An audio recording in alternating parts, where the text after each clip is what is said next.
ይሄ ስልክ በጣም ውድና ዘመናዊ ሊሆን ይችላል።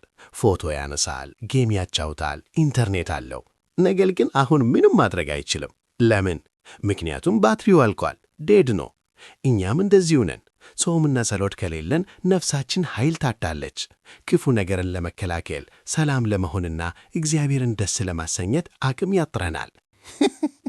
ይህን ቻርጀር ከስልኩ ጋር ስናገናኘው ስልኩ ኃይል ማግኘት ይጀምራል።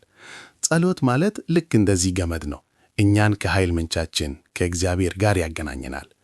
ጾም ደግሞ በውስጣችን ያሉትንና ኃይል የሚበሉብንን አፖች እንደ ንዴት፣ ስንፍና፣ ውሸት ዝቅ አድርጎ ባትሪው በፍጥነት እንዲሞላ ያደርጋል። አሁን ስልኩ ሞልቷል። መስራት ያለበትን ሁሉ በአግባቡ ይሰራል።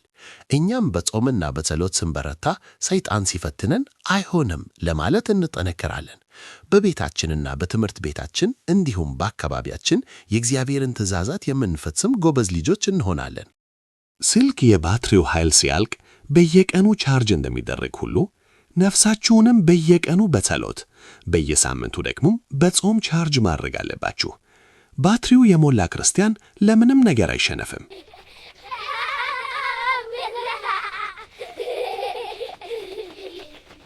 አቤት ያንተ ሥራ እጹብ ያንተ ሥራ አቤት ያንተ ሥራ አያልቅም ቢወራ